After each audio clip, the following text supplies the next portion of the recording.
എൻ്റെ രണ്ടാമത്തെ അമേരിക്കൻ യാത്രയാണ് കേട്ടോ.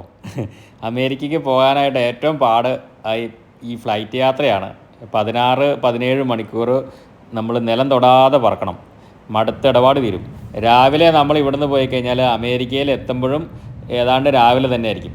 അത് ഈ 12 മണിക്കൂറിൻ്റെ നമ്മുടെ ഈ സമയ വ്യത്യാസമുണ്ട്. ഇത് ഞാൻ പോയി ഇങ്ങനെ ഇപ്പോൾ നമ്മുടെ ഇവിടെ കേട്ടോ, നമ്മുടെ മിയാമി ബീച്ചാണ്. ഈ മിയാമി ബീച്ച് നമ്മൾ ജുമൈറ ബീച്ചിൻ്റെയൊക്കെ വെച്ച് കമ്പയർ ചെയ്യുമ്പോൾ ജുമൈറ ബീച്ചിൻ്റെ ആകാശമൊക്കെ ഇങ്ങനെ താഴെ നിൽക്കണ പോലെ തോന്നും.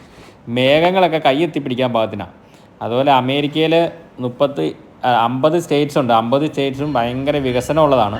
അങ്ങനെ തിരക്കൊന്നുമില്ല. ഇപ്പോൾ ചൈനേനെ വെച്ച് നോക്കുമ്പോൾ അങ്ങനെ വലിയ തിരക്കൊന്നുമില്ല. ഇത് അമേരിക്കയുടെ ഒരു ട്രെയിനാണ് കേട്ടോ. ഇതൊക്കെ എപ്പോഴും ലേറ്റായിട്ടാണ് ഓടണേ, എപ്പോഴും ലേറ്റാണ് ട്രെയിനൊക്കെ. പിന്നെ അമേരിക്ക 30 മില്യൺ എക്കണോമിയാണ്. അപ്പോൾ ഇന്ത്യ എത്രയാണെന്ന് ചോദിച്ചാൽ ഇന്ത്യ 3-ാമത്തെയാണോ 4-ാമത്തെയാണെന്ന് പറഞ്ഞാൽ ഇന്ത്യ 4 മില്യൺ 5 മില്യനേ ഉള്ളൂ, 5 ട്രില്യനേ ഉള്ളൂ എക്കണോമി.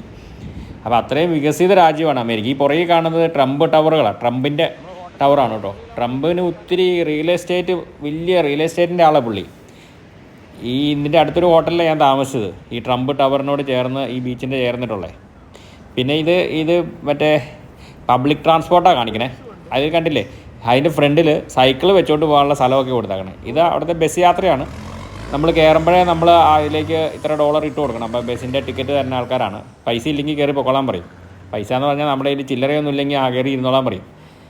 ഇത് അമേരിക്ക ഒരു സംഭവം തന്നെയാണ്.